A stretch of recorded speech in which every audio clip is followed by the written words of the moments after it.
Pagi teman-teman, bertemu pada topik terkait dengan pemeriksaan fisik dalam asesmen keperawatan. Jika pada video-video sebelumnya kita telah berbicara mengenai wawancara, observasi, pada kesempatan ini kita akan berbicara mengenai pemeriksaan fisik. Masih dalam topik asesmen keperawatan. Pemeriksaan fisik merupakan salah satu cara kita mendapatkan data dalam proses asesmen keperawatan. Tujuan pembelajaran pada kesempatan ini yaitu memahami terkait dengan pemeriksaan fisik ini dalam asesmen keperawatan. Begini penjelasannya. Secara pengertian, pemeriksaan fisik adalah merupakan pemeriksaan kepada pasien untuk menentukan masalah kesehatan pasien. Pemeriksaan fisik dapat dilakukan dengan berbagai cara. Apa yang dilakukan pada pemeriksaan fisik? Inspeksi, melihat, palpasi, meraba, perkusi, mengetuk, dan auskultasi, mendengarkan. Apakah itu mendengarkan secara langsung atau menggunakan alat yang biasanya kita pakai, yaitu stetoskop. Nah, biasanya inspeksi, palpasi, perkusi, auskultasi secara urutan dipakai 1 sampai dengan 4 ini secara umum pada bagian tubuh manusia. Namun nanti saya jelaskan di akhir, di abdomen terjadi pergeseran urutan untuk alasan tertentu. Ya. Kita bahas dulu secara umum. Pada tubuh. Kita ambil contoh di bagian kepala. Pertanyaan menarik adalah, apakah selalu harus dipakemkan inspeksi, palpasi, perkusi, auskultasi? Tidak juga.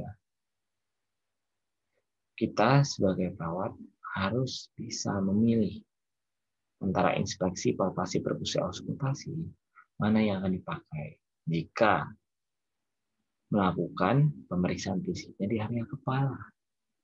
Berarti jika bisa kita pilih, kita hanya menggunakan inspeksi, palpasi. Apakah perlu perkusi? Saya rasa tidak. Apakah perlu auskultasi? Saya rasa juga tidak. Karena inspeksi pada bagian kepala kita bisa melihat bagaimana bentuk kepala, adanya rambut, apakah ada luka, apakah ada darah di kepala, bagaimana bentuk mukanya, apakah ada cedera pada mukanya, itu kan bisa kita lihat semua. Palpasi, kita bisa meraba, apakah ada benjolan, apakah ada cairan yang membasahi kepala atau muka pasien. Mengapa perkusi dan auskultasi kita tinggal pada pemeriksaan fisik kepala? Jelas. Buat apa kita mengetuk-ngetuk kepala pasien? Dan buat apa pula kita mengauskultasi kepala pasien? Mungkin suatu yang lucu di sini. Nah, keempatnya mungkin akan terpakai jika kita memeriksanya di area dada.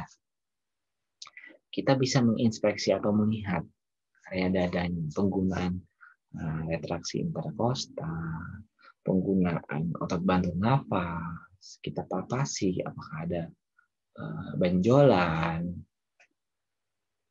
kemudian kita perkusi untuk menentukan batas lapang paru, batas jantung, untuk menentukan besaran jantung, besaran paru.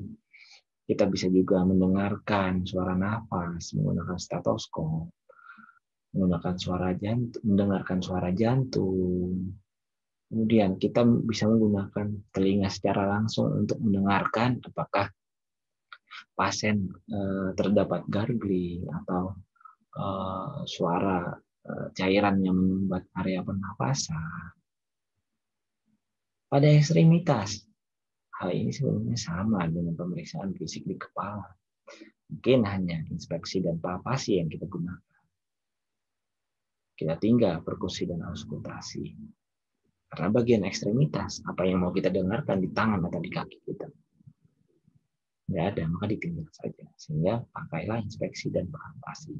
Sehingga yang dimaksud secara umum pada tubuh, artinya kalau secara umum tidak semua, tapi secara general biasanya memakai keempatnya. Namun pada bagian tertentu di tubuh manusia bisa saja hanya inspeksi dan palpasi. Khas pada abdomen, saya jelaskan di sini. Urutannya, inspeksi, auskultasi, perkusi, dan palpasi. Pasti banyak yang nanya, kenapa sih urutannya berbeda? Namun secara penggunaan keempatnya digunakan. Begini penjelasannya, teman-teman. Abdomen atau organ abdomen yang ada di dalamnya rentan terjadi perubahan nilai frekuensi atau penilaian kita ketika dilakukan hal prosedur yang lumayan menyakitkan terlebih dahulu. Kita bisa menilai di sini antara inspeksi, palpasi, perkusi, auskultasi. Yang paling menyakitkan sebenarnya adalah palpasi. Jika di kepala, ekstremitas, kita hanya menyentuh. Tapi jika berbicara abdomen, saat palpasi ini kita udah mulai mengeksplorasi bagaimana permukaan hati pada area abdomen ini, spleen atau limpa. Kita mempalpasi ginjal yang notabene agak dalam dari permukaan abdomen atau perut. Sehingga itu proses yang sangat menyakitkan. Sehingga akan merubah nilai normal. Entah itu frekuensi bising usus. Bisa berubah jika kita lakukan palpasi di awal. Maka bagusnya dirubah secara urutan tanpa menghilangkan salah satu di antara empat.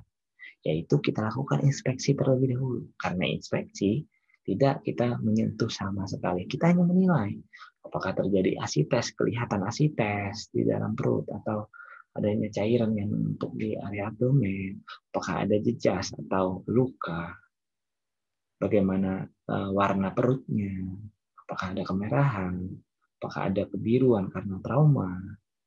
Kemudian kita auskultasi menggunakan stetoskop.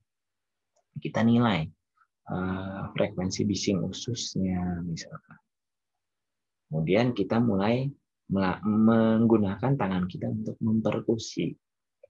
Kita perkusi area lambung, kita dapatkan suara perkusi lambung. Baru kita menggunakan tangan kita untuk mengeksplorasi yang lebih dalam, yaitu menggunakan tangan untuk mempalpasi area abdomen. Sehingga data-data auskultasi sudah kita dapatkan sebelum kita melakukan hal yang menyakitkan, yaitu melakukan palpasi abdomen untuk mengeksplorasi bagaimana permukaan hati, spleen, ginjal, atau organ lainnya. Nah, ini tadi teman-teman terkait dengan